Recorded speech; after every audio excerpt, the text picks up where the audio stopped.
అభివృద్ధి పేరిట కూల్చివేతలకు పాల్పడిన బాధ్యులపై చర్యలను తీసుకోవాలని పెద్దపల్లి జిల్లా రామగుండం మాజీ ఎమ్మెల్యే కోరుకట్టి చందర్ డిమాండ్ చేశారు.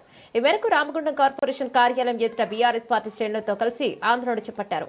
ఎలాంటి ముందస్తు సమాచారం లేకుండా చిరు వ్యాపారులను, పేద మధ్యతరగతి వర్గాలకు చెందిన షాపులు, నిర్మాణాలను కూల్చివేయడం సరైన విధానం కాదన్నారు. ఈ విషయంలో కూల్చివేసిన ప్రాంతంలోనే తిరిగి నిర్మాణాలను చేపట్టాలని డిమాండ్ చేస్తూ అనంతరం అడిషనల్ కమిషనర్ మారుతి ప్రసాద్ కు వినతి పత్రాన్ని అందించారు.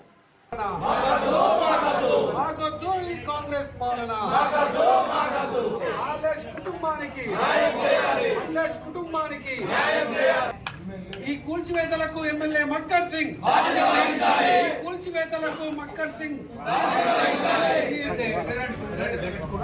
మీరు దీని మీద కొంచెం తప్పకుండా సరైనటువంటి విధంగా చేయాలి సార్. రామగుండం నియోజకవర్గంలో రామగుండం కార్పొరేషన్లో గత 2 ఏళ్లుగా కూల్చివేతలు, చిరు వ్యాపారస్తులు రోడ్డు మీద పడేసులు, కమిషన్లు తీసుకొని కట్టించేటువంటి కార్యక్రమము ఇవాళ కాంగ్రెస్ పాలనలో నడుస్తూ ఉన్నది.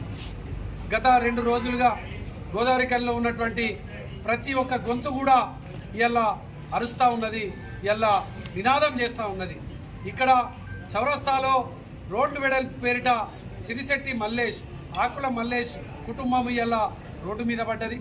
గత 2 సంవత్సరాల క్రితం 20 లక్షలతో బిడ్డ పెళ్లికి డబ్బులను జమ చేసుకున్నటువంటి డబ్బులతో నిర్మాణం చేసుకొని మున్సిపల్ అనుమతి తీసుకొని కట్టినటువంటి కట్టడాన్ని సెట్ బ్యాక్ తీసుకోనంటే కూడా సెట్ బ్యాక్ తీసుకున్నా కూడా అక్రమంగా రాత్రికి రాత్రే కాంగ్రెస్ నాయకులు బుల్డోజర్లు తెచ్చి కూల్చివేసినటువంటి సంఘటన. వాళ్ళు పోయి పోలీస్ స్టేషన్లో కంప్లైంట్ ఇస్తే ఆ కాంగ్రెస్ నాయకుల మీద కేసు పెట్టామని చెప్తా ఉన్నారు. మరి ఇలా జరిగినటువంటి నష్టాన్ని పూడ్చేది ఎవరు? మరి ఈ నష్టానికి బాధ్యులు ఎవరు? అందుకే ఇలా మున్సిపల్ కార్యాలయానికి వచ్చి కమిషనర్ గారికి విన్నపం చేయడం జరుగుతూ ఉంది. దీనికి బాధ్యులైనటువంటి వాళ్ళ మీద కఠినంగా శిక్షించడంతో పాటు వారితోని ఆ యొక్క కట్టడాన్ని నిర్మాణం చేపించేటువంటి బాధ్యతను తప్పకుండా తీసుకోవాలి. లేని పక్షంలో ఈ యొక్క బీఆర్ఎస్ పార్టీ ఆ యొక్క కుటుంబానికి మద్దతు తెలుపుతున్నటువంటి క్రమంలో మిమ్మల్ని అందరినీ కూడా అడుగడుగునా నిలదీస్తాం.